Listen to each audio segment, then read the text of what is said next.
할렐루야. 주님께서 여러분과 함께 또한 사제의 영과 함께 루카가 전한 거룩한 복음입니다. 주님 영광 받으소서. 엘리사벳은 해산달이 차서 아들을 낳았다. 이웃과 친척들은 주님께서 엘리사벳에게 큰 자비를 베푸셨다는 것을 듣고 그와 함께 기뻐하였다.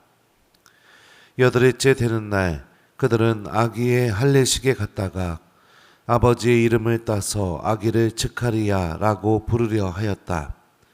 그러나 아기 어머니는 안 됩니다. 요한이라고 불러야 합니다. 하고 말하였다. 그들은 당신의 친척 가운데는 그런 이름을 가진 이가 없습니다. 하며 그 아버지에게 아기의 이름을 무엇이라 하겠느냐고 손짓으로 물었다. 즈카리야는 글 쓰는 판을 달라고 하여 그의 이름은 요한이라고 썼다. 그러자 모두 놀라워하였다. 그때 즈카리야는 즉시 입이 열리고 혀가 풀려 말을 하기 시작하면서 하느님을 찬미하였다. 그리하여 이웃이 모두 두려움에 휩싸였다. 그리고 이 모든 일이 유다의 온 산악지방에서 화제가 되었다. 소문을 들은 이들은 모두 그것을 마음에 새기며 이 아기가 대체 무엇이 될 것인가 하고 말하였다. 정녕 주님의 손길이 그를 보살피고 계셨던 것이다. 주님의 말씀입니다. 그리스도님 찬미합니다. 오소서 성령님, 살아나게 하소서. 정녕 주님의 손길이 그를 보살피고 계셨던 것이다. 안녕하세요. 안녕하세요. 오늘 복음을 보면 세례자 요한의 이름이 즈카리야가 안 되고 요한으로 이렇게 붙여지게 된 거에 대해서 루카복음서 저자는 뭐라고 얘기하느냐? 정녕 주님의 손길이 그를 보살피고 계셨던 것이다 라고 이렇게 평가하고 있습니다. 즈카리야는 여러분도 잘 아는 것처럼 가브리엘 천사가 찾아와서 세례자 요한의 탄생 예고를 전했을 때 믿음으로 받아들이지 못했습니다. 그죠? 그리고 나서 벙어리가 되게 되죠.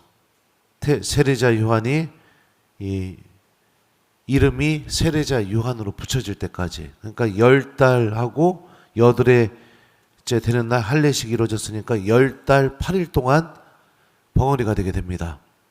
하느님께서는 즈카리야를 침묵 안으로 초대하셨고 그 침묵 속에서 즈카리야는 하느님에 대한 믿음을 배우게 되었겠죠. 그러니까 믿음이 있으니까 아이의 이름을 무엇이라고 하겠느냐고 즈카리야한테 물어보니까 글 쓰는 판에다가 요한이라고 이렇게 쓰게 되죠. 천사가 즈카리야에게 알려줬던 이름입니다. 그렇죠? 또 엘리사벳은 5달 동안 숨어 지내면서 하느님의 뜻을 또 알아나가게 되었습니다. 사람들과의 만남, 사람들의 시선에서 벗어나서 오로지 하느님의 시선 안에 머무는 시간을 통해 자기에게 일어난 이 일에 담겨있는 하느님의 뜻이 무엇인지를 깨닫게 되고 배우게 되었겠죠. 그래서 아이의 이름을 즈카리야라고 사람들이 붙이려고 할 때 엘리사벳도 안 된다고 요한이라고 해야 된다고 이렇게 말했겠죠.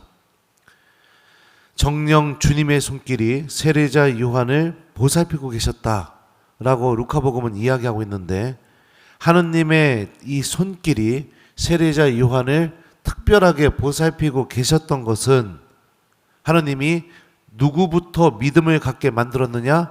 바로 부모부터 믿음을 갖게 만든 겁니다.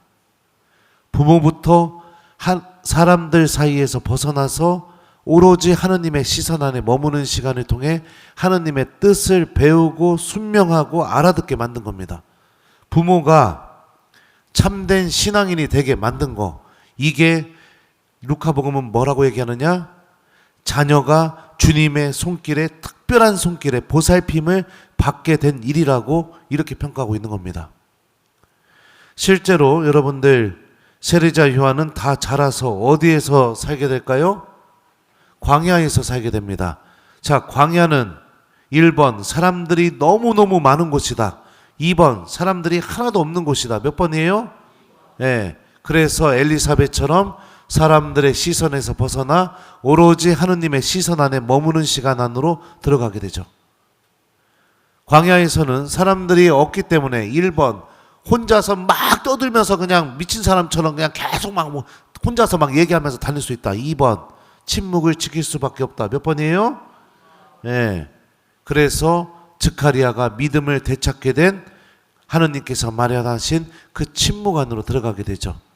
그리고 세례자 요한은 오늘 일독서가 예언하는 것처럼 주님께서 오시기 전에 엘리야로서 주님의 길을 닫고 부모의 마음을 자녀에게 돌리게 만들고 자녀의 마음을 부모에게 돌리게 만들면서 예수님의 오시는 그 구원의 길을 준비하는 하느님의 도구로 변화가 되게 됩니다. 바로 죄의 용서를 위한 회개의 세례를 선포하게 되죠. 그리고 수많은 사람들이 세례자 요한에게 와서 죄를 고백하고 세례를 받고 예수님을 맞이할 준비를 하게 됩니다. 하느님은 부모에게서부터 시작하셨습니다. 부모가 믿음을 갖게 만드는 것에서부터 그 자녀가 하느님의 특별한 손길 안에 머물기 시작하셨습니다.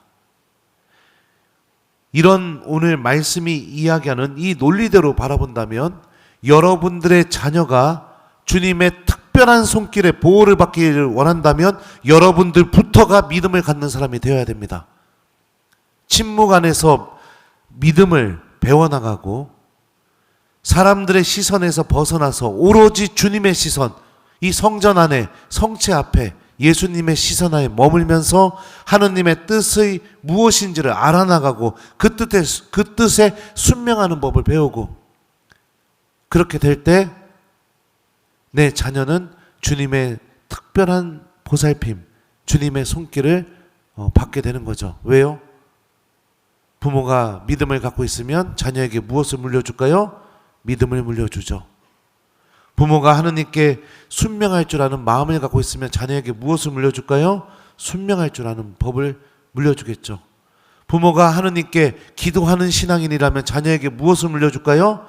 기도하는 법을 물려주겠죠. 부모가 하느님을 사랑하고 있다면 자녀에게 하느님을 사랑하는 법을 물려주고 있겠죠. 아닌가요? 그렇죠. 저는 기도 안 했다간 어렸을 때 쌀이 빗자루로 쳐맞았습니다. 미사 안 가고 오락실에서 놀다가 기떼기 붙잡혀가지고선 알지도 못하는 다리에다가 아버지가 버린다고 그랬었어요. 기도 안 하는 아들 필요 없다고. 신부님 되겠다고 할 때 그때 어머니가 하느님 감사합니다 하면서 그렇게 기뻐했던 모습이 아직도 눈에 선합니다. 하느님의 뜻을 먼저 선택하고 하느님께 대한 믿음을 지키고 내가 힘들고 어려운 일이 교회로부터 받았다 하더라도 먼저 순명할 줄 아는 법도 저는 부모님한테 배웠어요. 주교님이 어디를 보내든지 가야 된다고. 이것도 부모님한테 배웠어요. 성체조배하는 것도 부모님한테 배웠습니다. 하느님을 사랑하는 법도 부모에게 배웠습니다. 그래서 주님의 손길이 지금 저를 보살피고 계신 것 같습니다. 여러분들 자녀들 잘 되고 싶습니까? 하느님의 손길이 여러분들의 자녀들을 잘 보살피게 만들고 싶습니까? 기도하십시오. 기도하십시오. 제가 신학교 입학한 그날부터 저희 어머니는 새벽에 항상 성전에 가서 성체조배를 하십니다. 사제간에 밥 해주러 왔을 때도 혼자 이 성전에 올라와서 일 다 마치고 성체조배하고 그러셔요. 부모의 기도는 자녀에게 은총의 열매를 맺어내게 됩니다. 무슨 일이 닥쳤을 때만 그때 미사 넣고 무슨 일이 닥쳤을 때만 그때 묵주 들고 무슨 일이 닥쳤을 때만 그때 하나님께 매달리고 그때도 주님께서 은총을 베풀어 주시겠지만 그거는 임기응변 그 순간만을 피하는 것뿐이죠. 하루하루 성실하게 스가랴와 엘리사벳처럼 믿음을 회복하는 부모가 되어 주님께서 나의 자녀들을 당신의 특별한 손길로 보살필 수 있도록 협력하는 하느님의 도구들이 되셨으면 좋겠습니다. 부모가 인색하면 자녀는 어떨까요? 더 인색해요.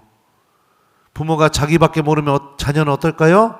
더 자기밖에 몰라요. 부모가 욕하고 자기 부모 때리고 자기 부모한테 막대하는 거, 그거 어렸을 때 다 보고 자랐으면 그 자녀는 어떻게 할까요? 그대로 그 부모를 때리고 욕하고 막대합니다. 다 보고 배웁니다.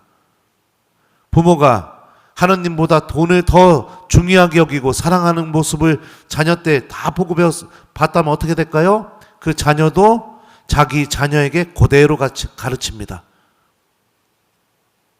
그대로 가르쳐요. 모든 출발점은 나에게서 시작되는 겁니다. 지금의 나. 내 자녀 살리고 싶습니까? 내 자녀 하느님 나라로 보내고 싶습니까? 지금부터라도 믿음을 회복하십시오. 성경이 알려주고 있죠? 믿음은 어떻게 회복됩니까? 침묵과 하느님의 시선 안에 머무는 시간. 스가랴는 10개월이 걸렸고요. 엘리사벳은 5달이 걸렸습니다. 해보세요. 그렇게 되면 내가 변화가 되게 되고, 내가 변화가 되게 되면 그 믿음을 잃어버리고 냉담했던 자녀들의 그 벽이 깨지지 않을 것처럼 보이지만 내가 변화가 되고 내가 진짜 믿음을 갖게 되면 하느님이 그 나의 변화된 모습을 통해서 내 자녀의 그 닫혀버린 벽을 두드리기 시작할 겁니다. 성경이 고백하고 있는 이 진리를 믿음으로 받아들이면서 나의 자녀들이 주님의 손길에 특별한 보살핌에 놓이고 싶다면 내가 정말로 믿음을 소유하는 신앙인이 되도록 노력해 봤으면 좋겠습니다. 오늘 하루는 여러분들 이 엘리사벳과 스가랴가 하느님께 대한 믿음을 갖게 되고 하느님의 뜻을 깨닫게 되었던 침묵과 하느님의 시선 안에 머무는 시간, 바로 이 두 가지를 함께 할 수 있는 게 성체조배죠. 오늘 시간이 되면 성체 앞에 머물면서 믿음을 배워나가고 하느님의 뜻을 깨달아서 내가 주님의 도구가 될 수 있도록 가정 안에서부터 우리 가정이 신앙을 회복하는데 주님의 도구가 될 수 있도록 오늘 성체조배를 한번 해보는 하루가 되었으면 좋겠습니다. 정녕 주님의 손길이 그를 보살피고 계셨던 것이다. 아멘.